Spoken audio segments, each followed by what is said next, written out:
Good morning and happy Thanksgiving. Well, as promised, I'm trying to do a video a week, and this will hopefully be kind of an interesting one. This one's all about salt.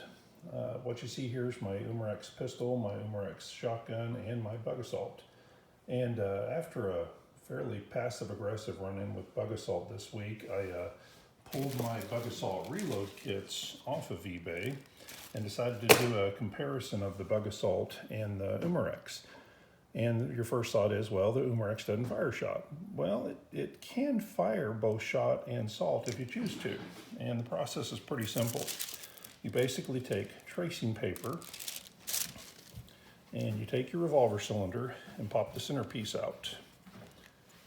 At that point, what you're going to do is apply a little bit of glue around the edge of it. You actually want to start with this side where the injection molding holes are.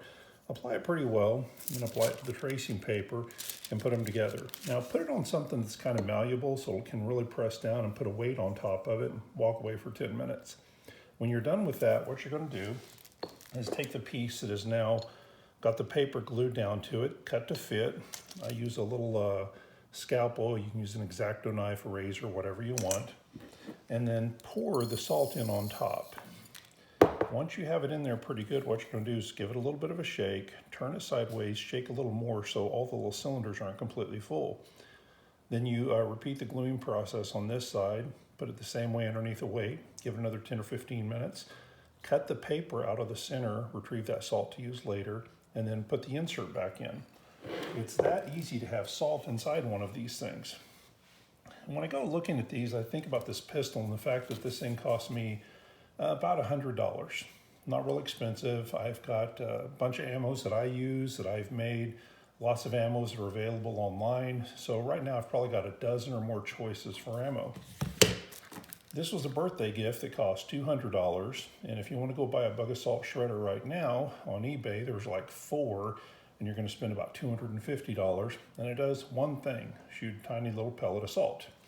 I don't know where these tinfoil tests came in, but all the bug assault I see seem to have tinfoil tests. So here it is, shooting tinfoil. Now that's pretty impressive, shooting tinfoil with this pretty close, a foot away. You leave a nice little bitty hole. Now with the Umarex firing salt, I'll even back up a little bit. That's a little bit different. I guess it would have helped if I'd had it on target where you could actually see what happened. But it basically shredded it.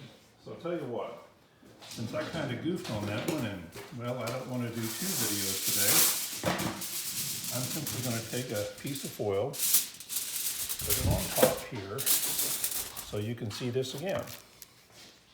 Let's see, am I centered on it pretty good? Yes, I am. So the bug assault at about 2 feet.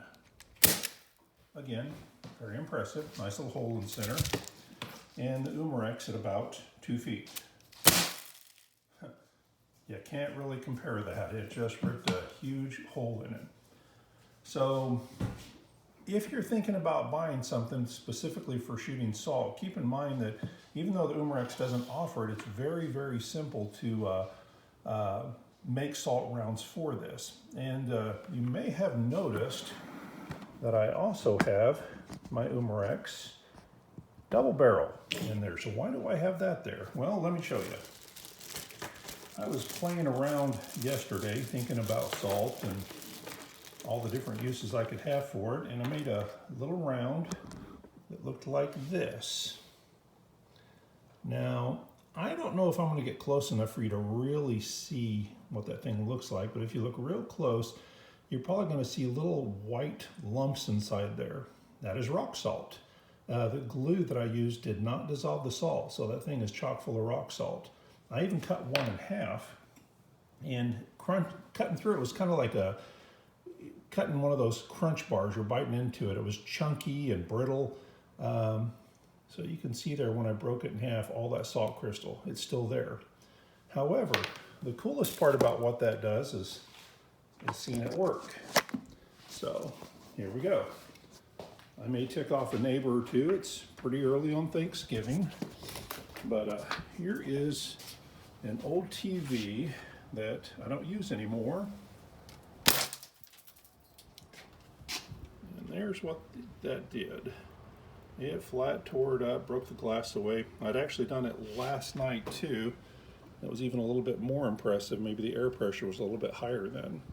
So, whether you want to take your Umarex revolver and turn it into something to shoot salt, which is very easy to do, or the shotgun, you have a lot of choices on what you can do with it.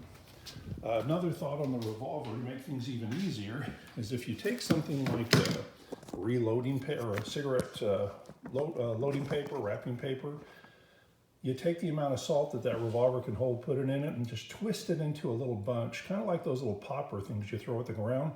Shove those down on the revolver cylinders. You're going to get 3-4 times the shot salt you're going to get in the bug of salt, and it's going to do a great deal of damage. So, happy Thanksgiving, y'all. Have fun. Take care.